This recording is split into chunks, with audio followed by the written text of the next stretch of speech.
Welcome to part 2 of our Rejoice in Hope interview with two people who stood up for hope. Deacon Tom and Mary Jane Fox, the co-founders and co-directors of Pilgrim Center of Hope.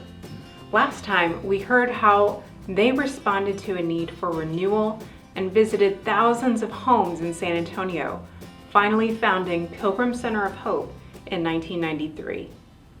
It is so interesting how God works. Tom and I thought Pilgrim Center of Hope was founded to help parishes form their door-to-door ministries. We saw the center as a place to hold workshops. Well, through circumstances, we learned God was calling Pilgrim Center of Hope to go out to where people in the community were struggling to find peace and were losing hope. At that time, there was major gang violence problem in San Antonio. On Sunday afternoons, we would meet in a parish where there had been gang activity in the neighborhood. We prayed the rosary and processed through the streets with an image of Our Lady of Guadalupe. Women and men would come into their front yards. Some just looked, but some would kneel and pray. Fearful at first, a few parishioners began joining us, and they would walk up to the people in their yards and hand them a prayer card over the fence. Then we would return to the parish, and the ones who joined us were so excited. They said, "We have to do more for them."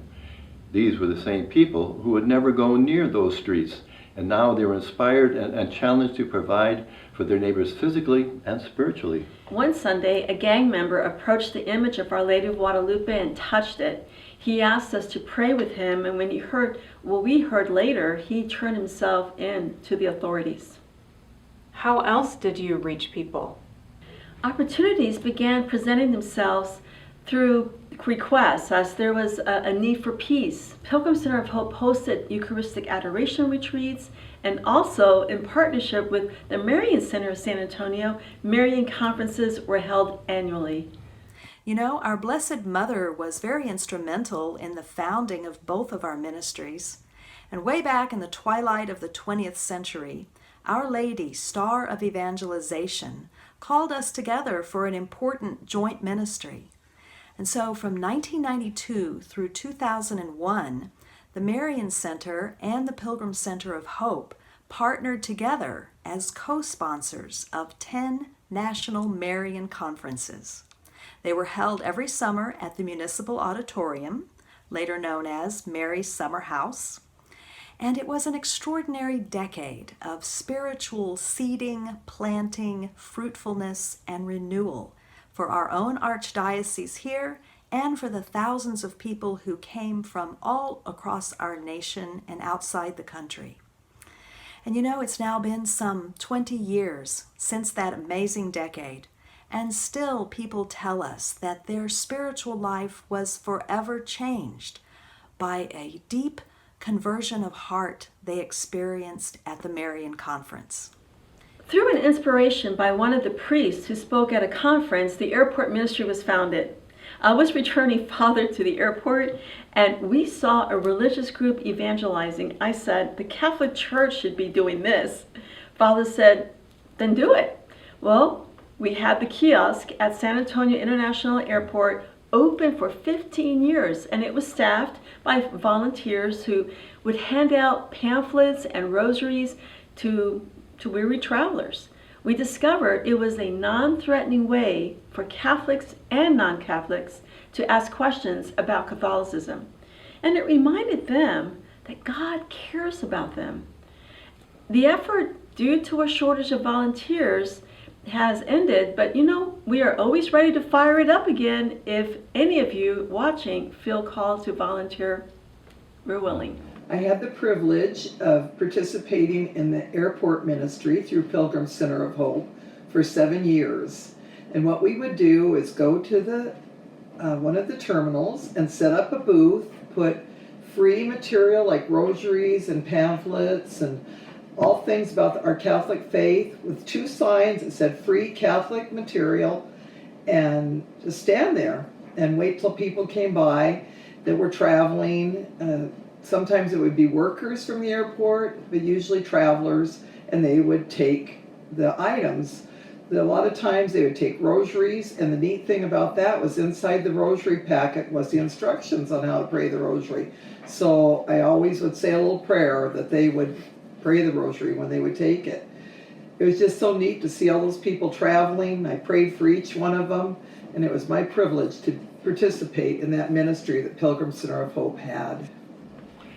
When the pandemic struck this last spring and people were staying home, all of our events and pilgrimages were canceled. We needed to find a new way for people to encounter Christ. The staff at Pilgrim Center of Hope immediately responded to this and converted one of our offices into a studio and began presenting our in-person events as virtual ones. We also produced our Journey with Jesus and Meet Mary video series to reach out with messages that provide peace and hope during this fearful time. With the help of benefactors and those who are being inspired by the video messages in our Journey with Jesus and Meet Mary series, we received donations for cameras and media production equipment. We recently moved the studio into a larger area in a separate building on our property, which was previously named after St. Joseph because it was mainly used as a workroom. Today we're calling it St. Joseph's Studio. Humble, simple. However, we believe our Lord is telling us to continue our virtual efforts, and we're grateful that St. Joseph is helping us bring peace and build hope throughout the world. We've barely scratched the surface of Pilgrim Center of Hope's inspiring story and its mission to bring hope to every home. I'd like for you to meet two more people whose work made this St. Joseph Studio a reality. Hello everyone, I'm Bill Winters and this is my wife Lupita. As new supporters of the Pilgrim Center of Hope, we appreciate having the opportunity to speak to you today. Over the past year, we've learned about the incredible outreach PCH has done to bring people closer to Christ and His Church, thanks to God's providence and the generosity of supporters like you. Today we want to offer you 3 ways you can help PCH. First, you can pray for the continued success of PCH. Second, you can help us lift the sails of PCH through your financial support. Through your generous donations, PCH continue to provide uplifting media and life-changing encounters with the gospel to those who need it most. Through your monthly pledge or one-time gift or whatever you can give, we can raise hope in a world in desperate need to hear the good news of Christ. And finally, please support the PCH online silent auction from the convenience of your home, which makes gift giving easy. Many beautiful and unique items are up for bid right now. Bidding is available through Saturday, September 19th. Please make your gift today at pilgrimcenterofhope.org/rejoice. May God bless you and keep you safe.